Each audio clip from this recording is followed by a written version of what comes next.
Broadcast is now starting. All attendees are in listen-only mode. Hello, thank you to all of you who have joined us for today's webinar. Today we'll be bringing you the fourth webinar in the 2022 NACOLE webinar series, a series designed to bring you information on the practice of civilian oversight, innovations in the field, and important work being done in the arena of criminal justice reform. Today we are honored to welcome Dr. David Makin, who has joined us to talk about how we can situate and best use body-worn camera footage in civilian oversight. Dr. Makin is an associate professor in the School of Criminal Justice and Criminology at Washington State University. And there he also serves as director of the Complex Social Interaction Lab, where they have processed over 25,000 hours of camera footage for police departments on projects that include improving the use of procedural justice, examining differential decision-making within police-community interactions, enhancing CIT training, and examining the application of trauma-informed practices within domestic violence contexts. Most recently, they have undertaken projects seeking to understand the use of de-escalation and non-escalation strategies and tactics. Before I turn things over to Dr. Makin, I just would like to remind all of you that you have entered today's session in listen-only mode. During the webinar, you will have the ability to type in any questions you might have. Those questions will then be posed to today's speaker following the presentation. I'd like to also remind you that today's webinar is being recorded and will be made available on the NACOLE website at a later date. And with that, I welcome you, Dr. David Makin. David? Yes, thank you very much. And I will apologize. I'm getting over a cold, so I might hack occasionally. I have a lot of cough suppressants, a lot of tea now.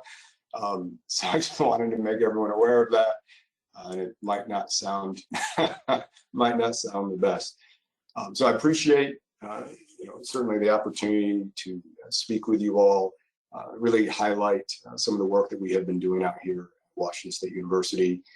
It really has been a labor of love in many ways. Just being able to work with agencies on really kind of making sense of their body-worn camera video. I want to just, it wouldn't be an academic if we didn't talk a little theory. And I just wanted to leave you, kind of prime the conversation with these kind of 3 points. This idea is really kind of 3 schools of thought around technology. So the idea is, right, what is it, right? How do we think about technology? We know that there's supposed to be a problem, and then is there a technological solution to said problem? Right? And we know that if we implement technology, right, it should accomplish kind of 5 core things. It should allow us to be more efficient, more effective. It should allow us to better allocate our resources, deploy our resources, improve our accountability. But when we look at the kind of the history of technology, we've seen it kind of boiled down and kind of synthesized into these kind of 3 core elements. And so as we talk about body-worn cameras, we talk about, or you think about other types of technology, I want you to always kind of go back to and think about, well, is it really just this ploy by administrators to say, well, we have it, and call it like technological modernity, right? This idea that we're professional because we have it, not how it's used. We just have it, therefore we're professional. Is it something that is modifying practice? Right? Is it something that is transforming the organization? Does it have transformational properties? Right? Could it, right? Or is it simply we implement it, it replicates, and it doesn't really change the organization? There have been arguments that body-worn cameras have actually reflected all 3 of these. And in some areas, we're seeing the potential that it could modify, that it could transform. And so what I want to do is I want to share with you all, a little bit of our background and where we're seeing agencies that are, kind of working towards this idea that technology is modifying their practice, that it's allowing them to transform. And I think that with that, given this audience and given the remarkable work that you all do, there might be an opportunity to really kind of work with your agencies to be able to implement and use their body-worn camera programs to kind of the fullest extent. So this is just a snapshot excuse me, from BJS, from their primer on body-worn cameras, it really gets this idea that they are in use. And I want to purposely kind of highlight the fact that, yes, they are in use, right? We are seeing that, about half of agencies have them, right? Larger agencies predominantly have them. So they are in use. The question then is, really, are they used, right? Because it's one thing to have a program. It's entirely something else to make use of that program, right? To integrate it into your existing practices. So this is really kind of how the lab came to be. I might tend to overshare sometimes when I give these talks. And so the lab, interestingly enough, came about, during Thanksgiving. And so my research, partner out here at WSU, Dr. Willits, we were, meandering during, the Thanksgiving was being made, turkeys in the oven, about, all the training. Right? We train officers. And yet when we ask the question, is it working? We often get, well, we don't know. Attitudes change. We've been able to survey and we see attitudes shift. And we would ask, kept asking this and going, well, but does it change how an officer interacts in the field? And we could say, well, what if we had, agency buy-in? And we're pretty fortunate that, the Pullman Police Department, our local agency out here in Pullman, had a really progressive chief. And he said, David, I'm happy to work with you. We have, a lot that I'd like to learn. What do you need? And I said, well, I need access. And he said, I also need startup funds. And, small agency, well, David, I don't have the startup funds, but I can help you with access. And so WSU had these grand challenges. And so the idea of the grand challenges, they said, how can the research community, how can we, step in to help solve some big problems? I mean, these were big problems that had been identified, in our state. And one was around equity and justice. And that's big, right? You all in your roles are trying to impart oversight to improve equity and justice, right? Through transparency, accountability, right? Adherence to the rule of law. It's got core tenets of a justice system. And we were able to secure funds from this program. We were one of few researchers out here at WSU that received seed funding to create this lab. So all of a sudden we had funds, we had buy-in from an agency, our very first agency. They said, okay, we'll give you access to our unredacted footage. And we had funds to say, okay, well, now you've got to create an actual lab that can work with this footage, that it can, abide by all the security standards, right? That it can, and work with, in a way that produces de-identified data that could then provide meaningful data to an agency to improve their practice. And that's what we did. We did it by transitioning the lens and saying, we've spent a disproportionate amount of our time studying, police by looking at institutional records. We need to supplement that. We need to move to the interaction level. Why? Because that's where the most important decisions are.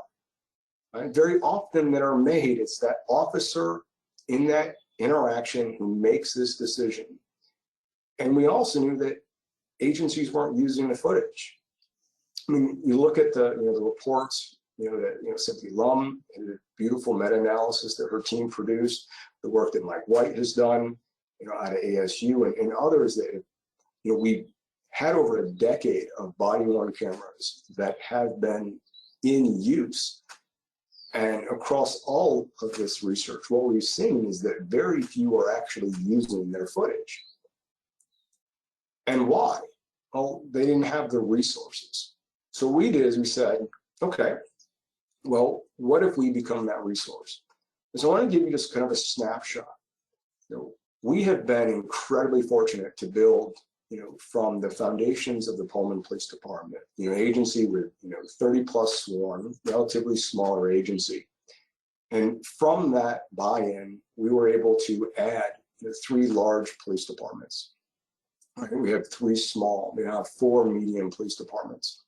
And we've analyzed, we just did an updated count of 30,000 hours of footage that we process for agencies. We've been able to develop software that we will provide to agencies to be able to use. It was actually designed as software as a service so that the price point is at only the level necessary to maintain and keep upkeep on the software. We did this because we knew the agencies didn't have the tools. They didn't have a resource. This resource was a tool. It's not just the coding hours, right? The human labor of coding it. That we do. But inevitably, the goal is to allow for agencies to be able to integrate this into their practices. To do that, they need tools. We've been able to develop 2 new technologies that allow us to automate the detection of events. And most critically, it's about screening video, right? Because that's one of the challenges is you've got all of it. What do you look at, right? So one of the first technologies that we built and we're working on improving is really, it's an intensity classifier, really segmenting out, okay, let's scan all our footage through.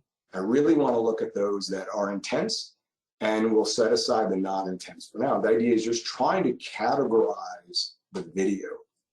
Right? So, built on this foundation, for us was being able to integrate students, right? Teaching them how to make sense, to see the data that is contained within this footage. Right? Treating it as very much quantitative data, because one of the values of getting agencies to kind of buy into treating their footage as data was that it's an objective record of what took place. It doesn't explain the why it took place the way that it did, but it's a visual record. Okay, this is what took place. And then being able to model that, to pull out very specific data elements to it.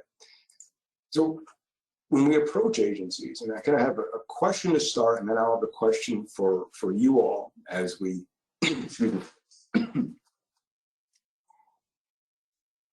as we get towards the end, is we like to start with agencies, and we always ask them, set aside the resources. What do you want to learn?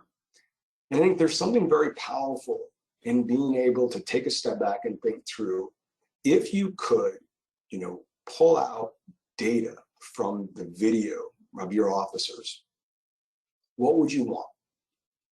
Right? What would you collect?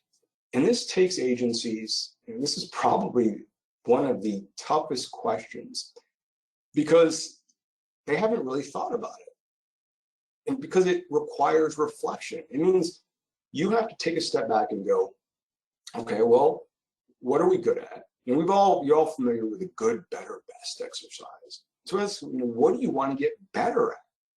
What do you want to be the best at? What aligns with your mission and your vision? And we've worked with agencies, they don't have a mission and vision statement. We say, well, what do you want to get better at? And they go, well, we don't know. I think it's because, those questions require this introspection. It requires, well, it's different to say, well, what do we need for external stakeholders? And what would they like to see? And that is incredibly important. But we know that reform works best, right, when it's co-occurring from outside and inside, and they're working together towards a shared mission and vision. So what we've seen is that when, all the studies that I'm about to walk you through, these are all agency-led. I think that there's something powerful in being able to share out what agencies have, what they've been willing to kind of take that first step and say, we want to know this, we want to get better at this, because eventually we're going to be best at this. And that there's, it requires time. Sometimes we can take an entire year working with an agency. Of course, a lot of it's coming through the city managers and the city attorneys and back and forth on the legal part of it all. but it's the taking time to think through, what is your problem? And is body-worn camera video, is what's contained within it, is that the solution? So I'm going to start with what is the most common, and then I'll walk you through just some of the data elements, some of what can be extracted out, things that you can ask of your agencies to say, have you thought about this? Given the timing of when the lab emerged, kind of post-Ferguson, it was on the minds, use of force, and of course, post Floyd, right, and all these tragedies of dealing around use of force. And so we started thinking about use of force a little differently, which was, well, we have the data on how frequently, right? We have all this research that's really looking at the odds that force occurs, but we really hadn't spent any time thinking about, well, how quickly is that force applied? And so one of the first studies that we were asked to do was, well, let's actually look at the time to force. And this agency said, well, we have been told that our officers use force in a differential way, and it's differential application. And we said, okay, well, one, do you record, is it by policy? Officers have to record, right, go through all the policy. Okay, well, what is your retention flag? Well, we're actually not expunging any of the video right now. We got all of it. So, okay, is it properly flagged? Is it in the system? So we think so. So we did a cross-check. We, ran a random sample of interactions, screened them all to find, okay, well, was there any use of force that was found that was not reported? And so we felt very comfortable to say, okay, well, we're capturing all of it, we'll go through and analyze it.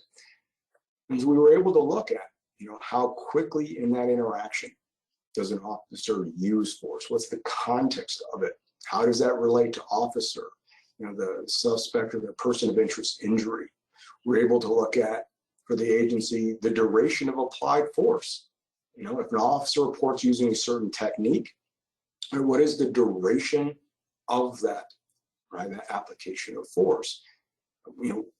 We were able to identify very clear examples of techniques that were being used incorrectly, where they could say, okay, well, we have to do retraining on our techniques. We have to modify our training. We have to implement refreshers because we have officers that are reporting using certain techniques, and those techniques are not working.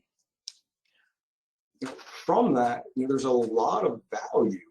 And this was probably one of our most kind of important studies to do, because the agency is able to do this on their own. They already do a use of force review to determine if it's in policy or not.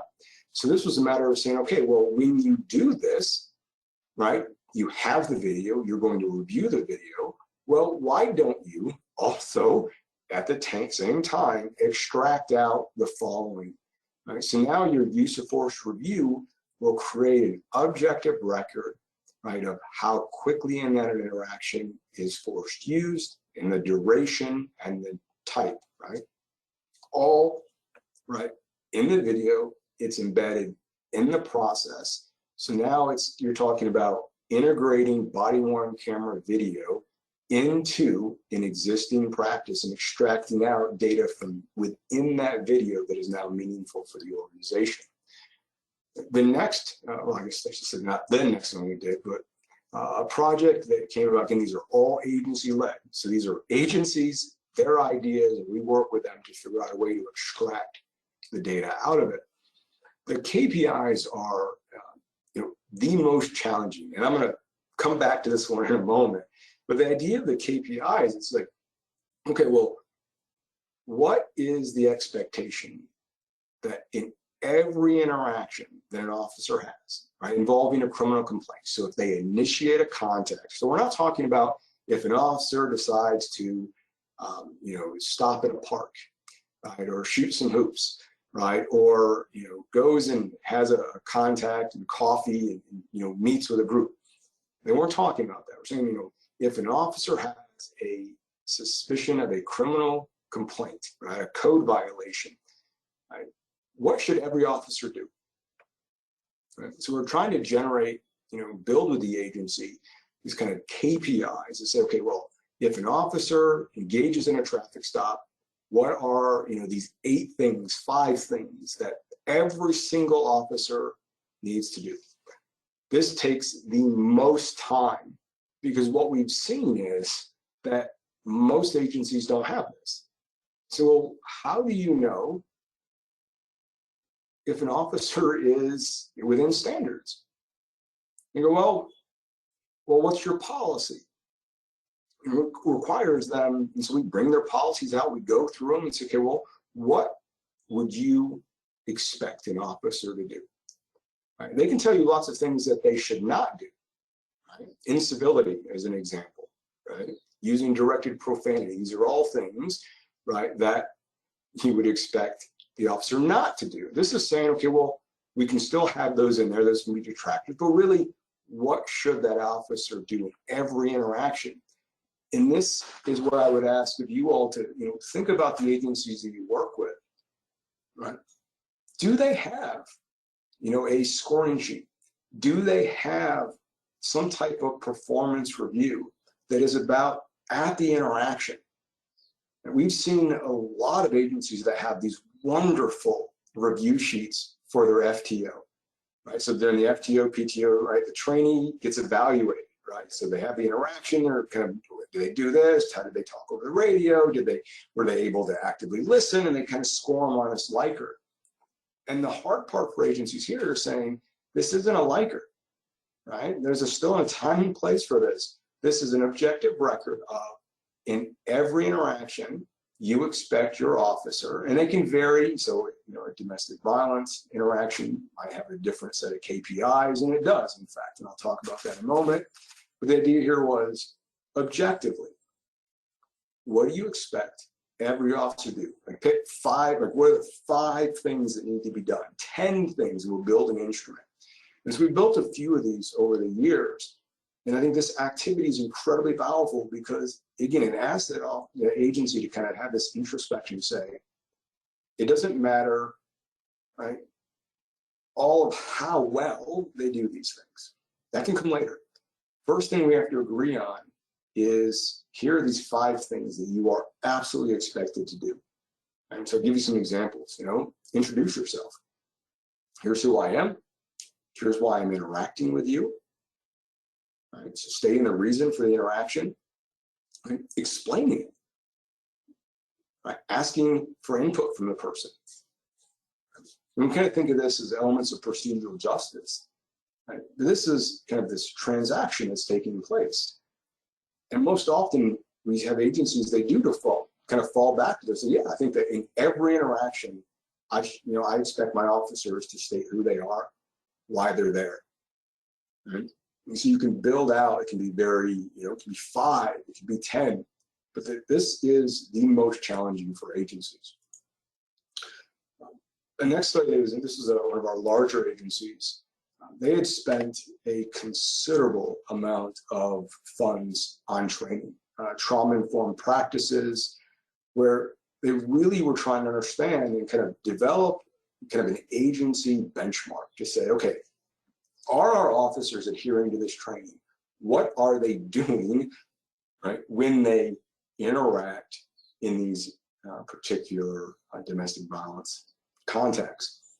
This was actually led by a former doctoral student of mine, and it was incredibly robust. It took, as you can imagine, a considerable amount of time, but at the end of this, we had this remarkable kind of code book over objectively what an officer has done, as well as what they should not do. Victim blaming language, it's all objective, right? It's not how well the officer did, it's to what extent did they do, right, these specific actions, or we'd consider them to be events. Did they, separate the parties and speak to them? Right? Did they have I'll take an example, a child that translates for both parents? Right? And so many are going, they probably took a snap, like, yeah, like you see, like, don't do these things, right? As well as, hey, these are things that we expect you to do. We expect you to refer the victim for services. that's an objective count. It's, did the officer, right, refer them to services? And so from all of this, what the agency was able to get back was, a report on, here's a snapshot of what is taking place in your domestic violence calls. Here's what officers are doing. Here is what they are not doing. And then breaking that down and looking at, kind of, is there differential treatment? Is there differential treatment in certain neighborhoods, right, among certain individuals, be it based on their race or their gender, right? Are we seeing issues within same-sex partnerships and how officers are engaging in those? So this was, again, remember, these are agency-led, right? And there's, a lot that's contained in these that agencies, we always think of them as being highly risk averse, right? They don't like change. They're not particularly excited when, people come in. And yet here they are asking us to come in because in this case, they didn't know if their training was working. We had a follow-up project from the use of force where we looked at really the role of intensity and emotionality. It was kind of, think about it, emotional regulation of failure. And this was really about understanding kind of agitation and anger, right, that's present in these interactions.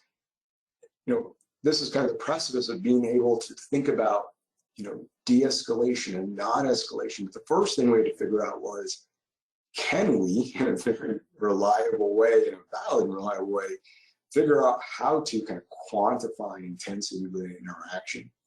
This took us quite a while to figure out.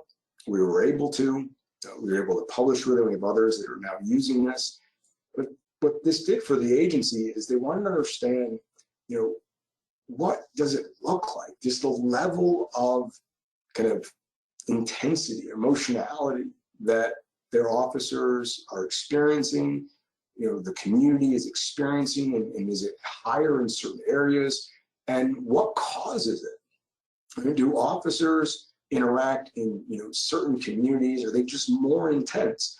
Because if we know that, we can think about, okay, well, what could we do to try to ameliorate some of that, right? And again, this is all about an opportunity of being able to learn from this. And then this was a really exciting study that one of my new graduate students is fielding right now. We had an agency that said, we want to improve, our mental health context. So, one of the things that we need is we don't have enough interactions where we can train officers on, how to handle these, how to be mindful. It's like everyone's CIT. We've got 100% CIT trained. We've got, everything's going to go through enhanced CIT. So we've got CIT, we've got enhanced, but we need to train. We need more video examples. And so what we did is we ran a random sample of the agency's interactions. We then oversampled based on those emotional regulation failures, kind of finding those intense interactions. And we screened them all for signs of cognitive impairment. And so now what we have is a list of all these videos that have been all pre-screened where there's observable signs of levels of impairment, and it's broken down by all the different types of impairment that are there. So from this, what the agency is able to do, and what we'll go into this next academic year working with them on, is integrating this into their training. But also the first thing is, okay, now they've all been screened and we know the types of impairment. So can we have officers then view these and see how well they pick up on these? So in many ways, once you have this, it serves as a way for us to then be able to then validate our officers detecting this, and then how accurate are they in being able to ascertain the type of impairment, and then do they modify their practices and how they engage in any certain way. And this is an agency seeing an opportunity for what's contained in that data and being able to use it to improve practice. We just actually finished this particular, this was an agency that wanted to understand really their COVID contacts. They had been in the news kind of in terms of how they were managing these particular interactions. And as we all well know, there's whole lots of issues around COVID enforcement and education. And so what we did is we grabbed a sample of all of their COVID contacts. And from this, we were able to really kind of isolate and look at how officers were handling these, how community members were, they were responsive. We were able to break it down into, again, it's not Likert on how well the officers did, how they handled. It's really objectively, what did the officer do or not do in these particular interactions. The thing that was really quite fascinating was the use of minimizing language and how over time that really changed. So you ended up with, at the early onset of COVID, and there's of course, there's all this uncertainty, there's all this we don't know. We had officers, or this agency had officers that were using minimizing language. They would show up at an interaction, they weren't wearing a mask. And if the officer showed up not wearing a mask to a suspected code violation for a COVID-19 ordinance, guess what? That officer was not going to cite. As in, we had not one single interaction where an officer showed up without a mask and then issued a citation. Just never happened. But then over time, right, as we start to become more knowledgeable, as COVID starts to have an impact and we start to see what's happening, as we start to learn, what we saw was minimizing language decreases, mask compliance skyrockets, right? And it doesn't impact what the officer does on scene in terms of, issuing a citation or spending more time educating. By and large, they educated, but even the way in which they educated changed. Right? You can start with the agency saying, we need to know how these are being handled. We have a very big project that is trying to understand, and what the agency wants is they want to understand what is de-escalation. Does it work? Can you de-escalate someone? Can we develop, a body, a kind of a training repository that is specifically about, right, de-escalation? And what we've seen is, and some of this early work we're doing in this agency, we've asked officers to self-report.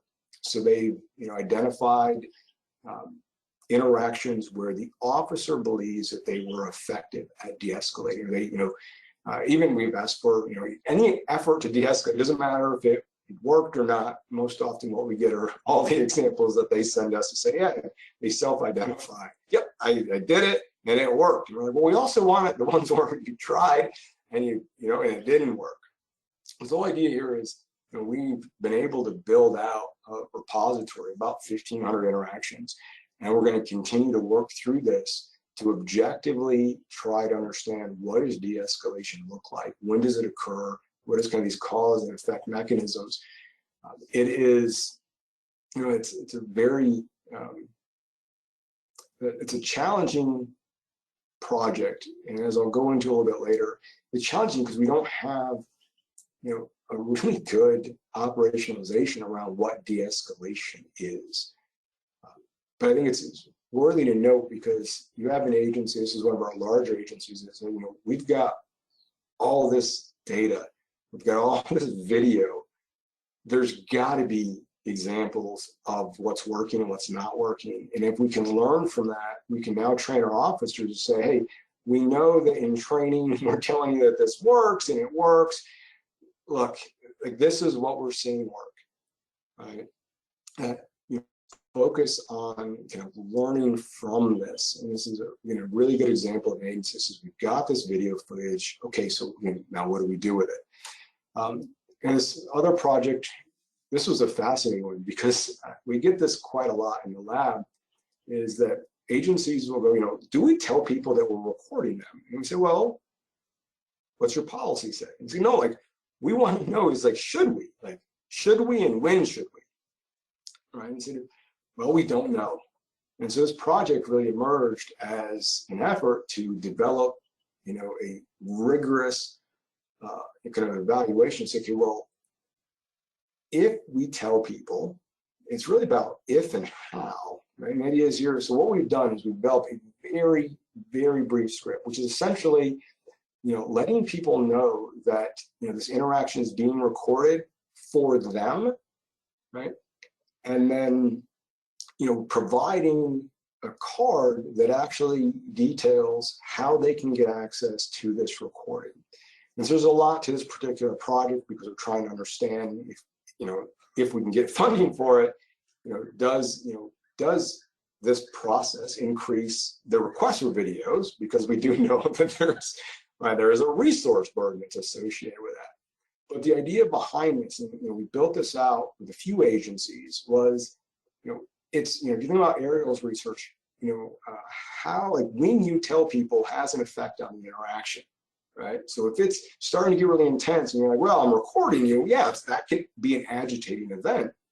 So, at the very start of the interaction, hey, here I'm officer, right? So-and-so, here's why I'm here. I'm recording this interaction for your purposes. If you'd like access to this, footage, here's how you can get access. And so this, really emerged from an agency saying we'd really like to have, some best practices. We'd like to know how, like, when should we tell people? How should we tell people? And, partnering with us to figure out a way to do this. And then for us, we wanted to put it in a randomized control methodology so that we had some rigor and some power to say, absolutely, when you, tell people this way, at the start of the interaction, you make it and frame it about transparency and accountability. It actually maintains a calmer interaction, and it doesn't increase the resource requirements as people start requesting more and more of these interactions. Lastly, this is pretty exciting. We have a few agencies that the idea here is that we're building a training repository that is to enhance the FTO process. This goes a little bit back to the screening that we did on cognitive impairment. But what the agency says is that, we have a lot of interactions. And yet when we've got trainees, we're not getting enough interactions for them, meaning that they finish and then they go out and we're not really confident that they've had enough, kind of experiences. So let's start building a repository of these experiences so that we can have the FTO, go through, watch it, fill out, kind of a brief review, and then talk about those interactions. But the other part of this that's really interesting is that the agency sees this as a value. There's always these shift differences, right? So night shift complains that day shift has no idea what it's like for them. It's like, you don't know what it's like for us. These people are different, right? At night, the context, the frequencies, it's all different. And so the idea is really kind of thinking about organizational cohesion, showing that, while you might be different, the way, there's values in being able to kind of see the different ways that people approach these interactions. I think there's, this one is probably what I'm most excited about because it's about getting officers to say, okay, well, if we're going to train someone, based on your videos, right? What would you want them to see, right? And there's something, of course, on our side, something deeply theoretical in what you bring forward and you want others to train on. But the fact that this is being led by an agency that sees a value in their data to be able to learn from, think about being able to bring in community, right? Being able to think about developing those KPIs with community input, being able to think about developing a training repository of best practices, good practices that have that oversight component to it. There's a real value here. And last is a little bit more a bit of a different one, really about quantifying time. And so the idea was, how much time do officers spend interacting with folks? And as you all might be well versed, there's a whole lot of issues around CAD records and all the variability and what's accurate. But this agency just had a very basic question. I want to know how much time my officers spend talking with community members. That's what I need to know, right? Not when they pull up and shoot hoops. I'm not talking about that. I need to know if we send them out to a call or they initiate a contact. I want to know how much time are they spending there, and do we have any differential patterns based on race, based on gender, neighborhood, contact up. I need to know this. And so this one has not been fun for our students to learn because it's really boring. It's really, you start it, you get the first point of contact, and then you go through all the videos to find the last point of contact, and you've got some basic data. But again, an agency that says, look, there's operational data here that I need. So let's figure out how to extract this data out. Excuse me again. So really all of that, it's about just deconstructing interactions. All those examples, again, agency-led, but it's them saying, let's not just look at good and poor outcomes, because as you all know, you can do everything by policy and you can get a poor outcome. You can make all these missteps, and we've seen it in videos, all these missteps that happen, and somehow it just turns out fine. And so the idea here is, let's actually start to break down what's taking place in these interactions.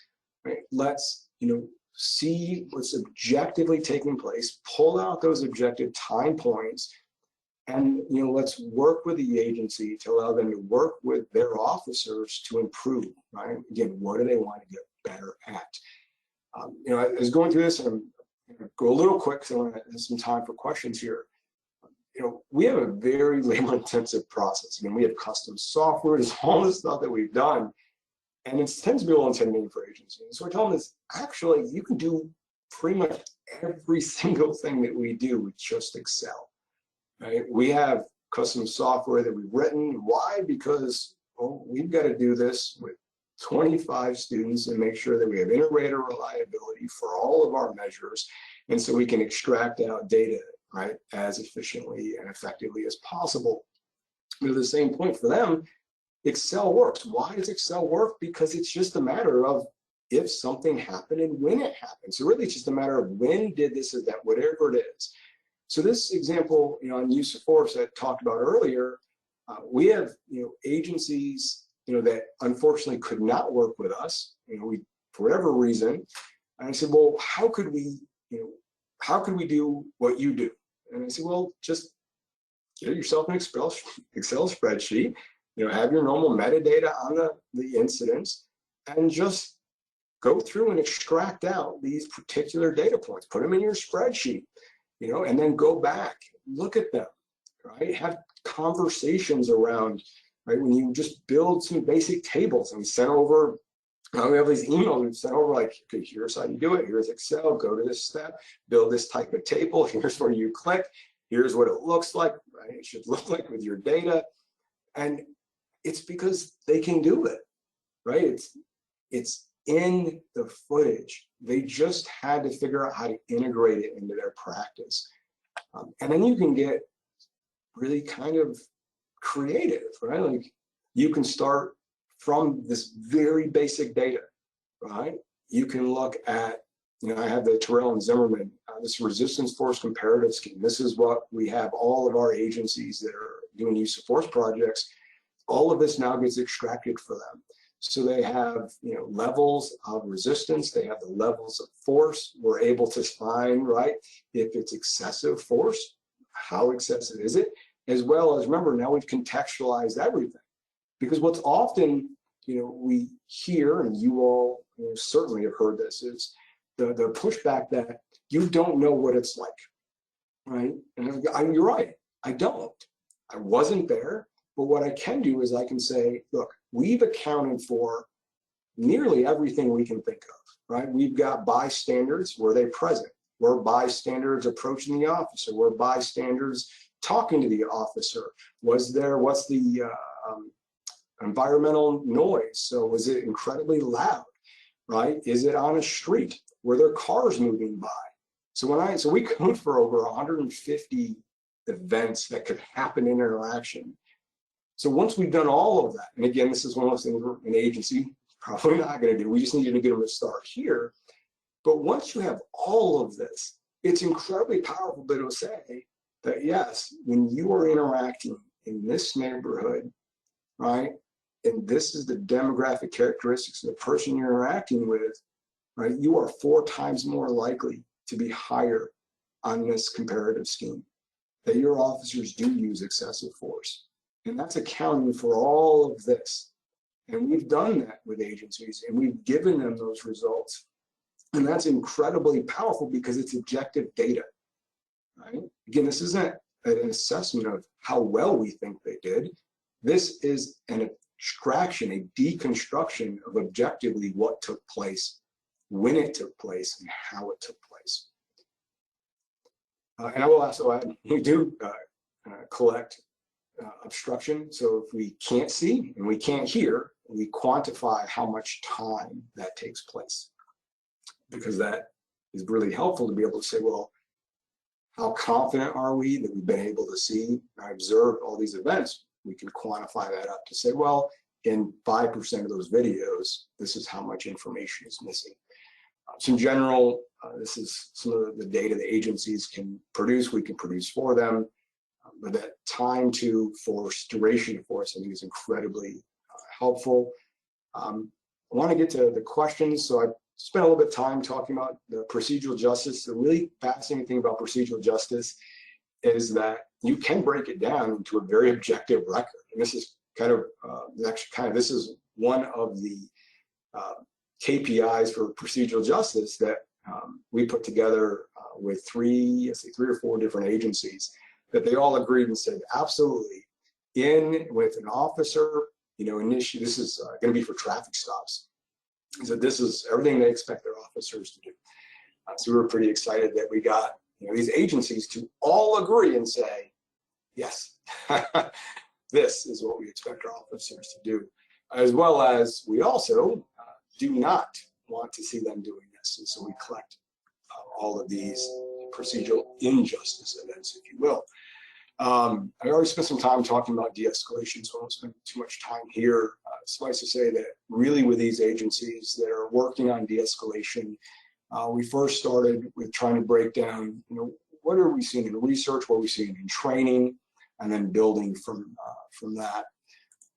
And so actually, I started with a question that we ask agencies, and so I want to kind of end or start a question for you all. It's for the agencies that you are working with that have body-worn camera programs. I would ask of you to ask of them is how are you integrating your body-worn camera into your practices? We have been, I'd say, very fortunate to work with agencies, but something I'm incredibly mindful of is that these are incredibly progressive agencies. Right? These are agencies that come to us because they see the value in it. They realize that we have a resource, we have personnel resources, right? We are using this to train and educate students, work with agencies on training their staff to be able to do this on their own and integrate it in their practices. But there's a whole lot of agencies that can be leveraging the data that's in their footage, and they're not. And I think that is really on all of us, community members, you all in these roles, to be able to ask of them. So you clearly, right, have a body-worn camera program in use, but how are you using it, right? How are you, integrating that into your practices? And I think it does start with that question, right? Like, what do you want to be better at? And is there a value of using body-worn camera video? Not all police departments need a body-worn camera program. And that's where, given the fact that what I do, I'd say, well, everyone needs them. And I'd say, no, I don't think every agency needs a body-worn camera program. I think it's supposed to be a solution to a named and clearly identified problem, right? And what we've seen with body-worn cameras, by and large, they don't have an effect on the meaningful outcomes that we thought that they would.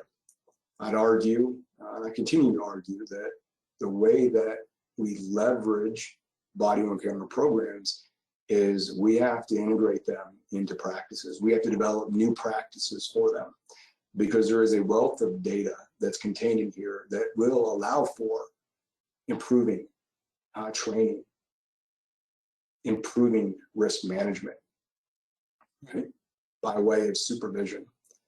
And for that, I think it really takes all of us asking agencies, so how are you integrating this program in your practices? And I'll end here. Here's my contact information, we'll share it out.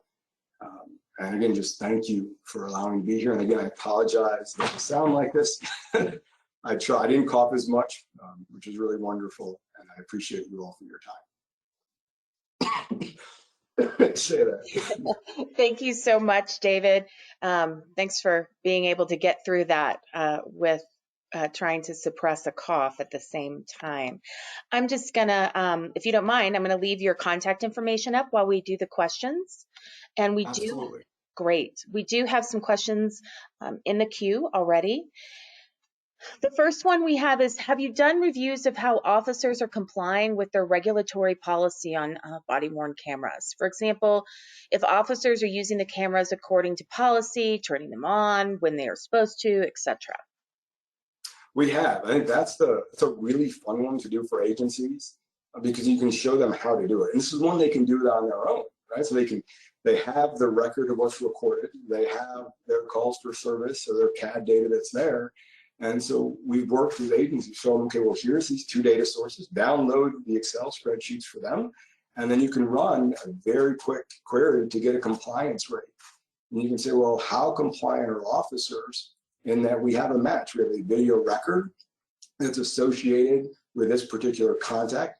And what's really neat is you can show, here's all of the video records that are associated with this incident. And then what is the duration of time?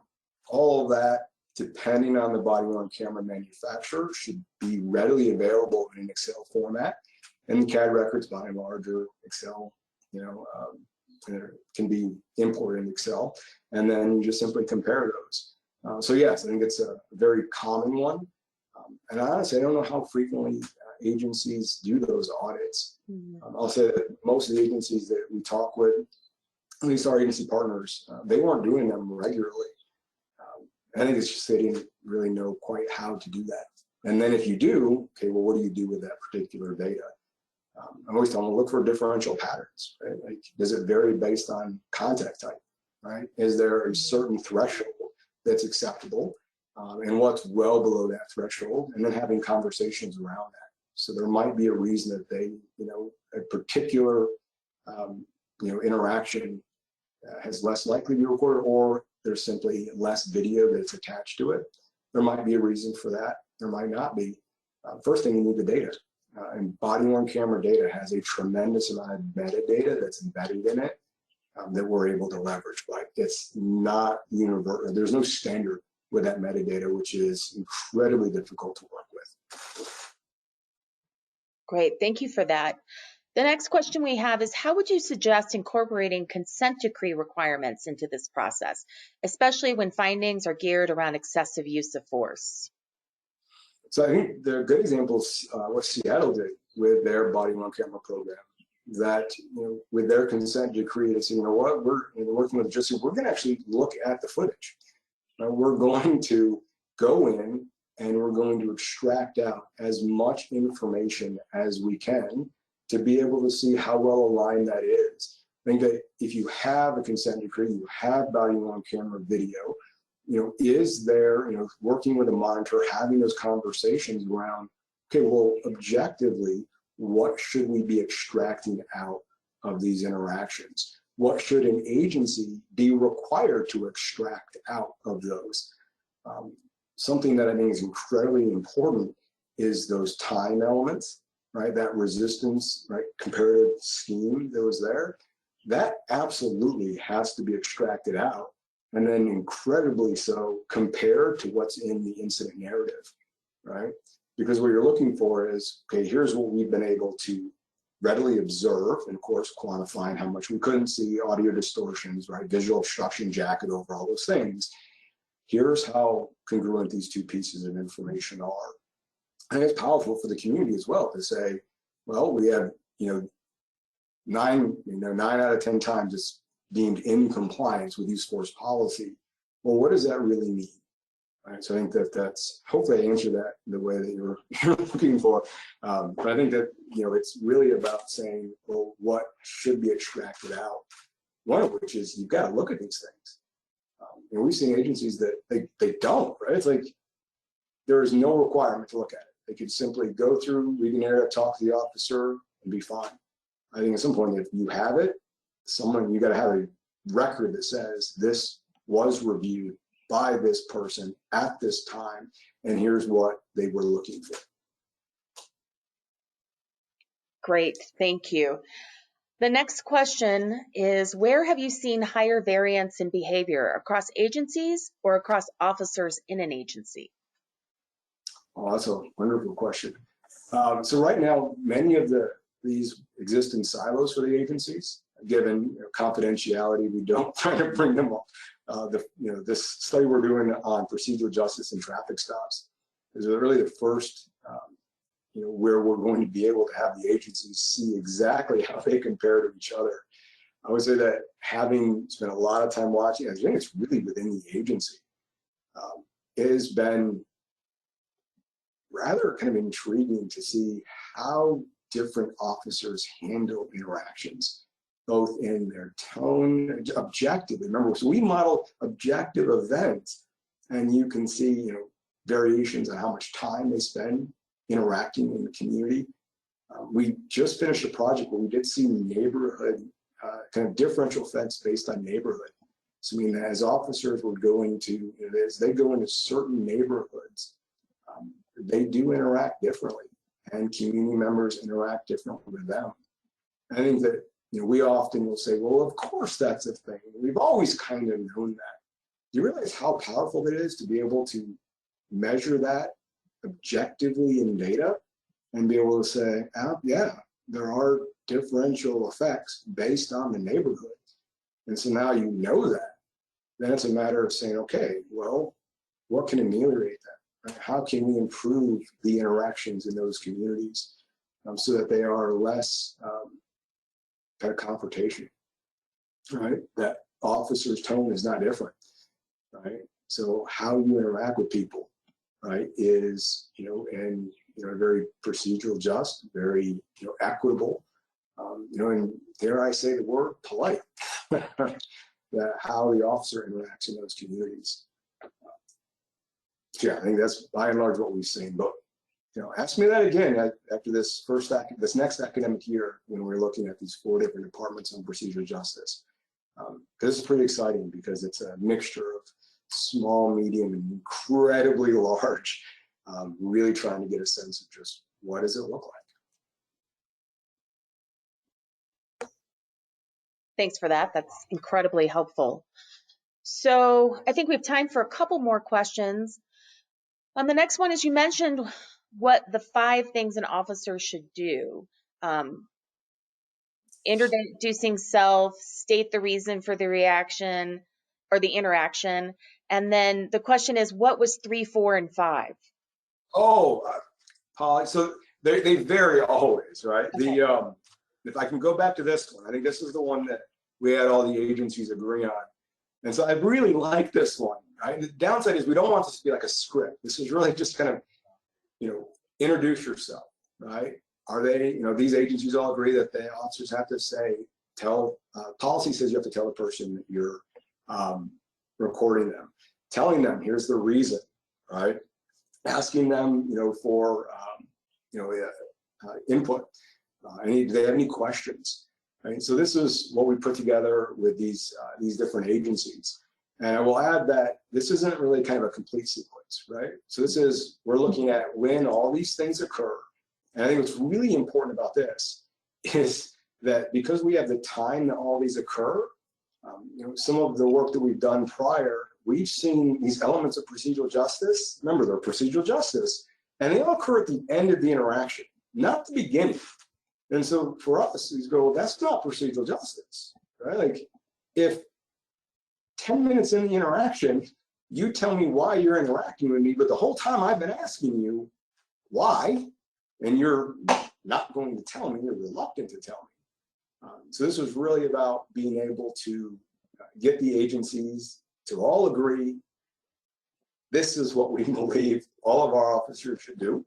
And of course, there's eligibility flags. So, if they don't have to issue Miranda because there's no reason to issue Miranda, then therefore you wouldn't flag an agency, right, for an officer not doing this.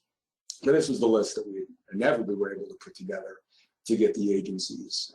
Again, they all agreed this should happen, and these all things shouldn't happen. But because I told you so is a pretty interesting one. We'd seen that far too often in our coders said, you've got to start coding for this.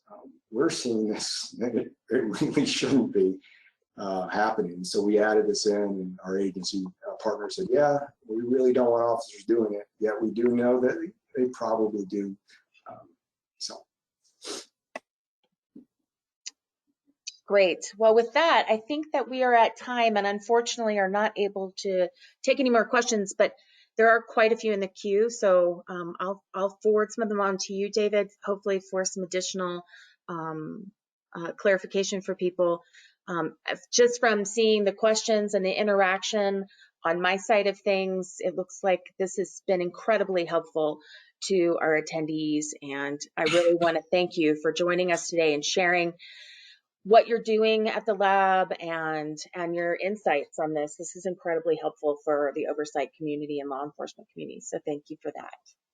Thank you very much for having me. It's a pleasure. Please do feel free to email me. I spent a lot of time answering questions and working with folks on how to do this. Yeah, this is not a secret. We're happy to give code books out. Really, we want more people doing what we do, because eventually we'd like to believe that we won't even need a lab, that agencies will just be doing this, and our job is really just to help them to be able to do this. So very proud to be able to share this, and so thank you again. Well, one more example of those of us trying to work ourselves out of a job, right? So nothing wrong with that. Absolutely.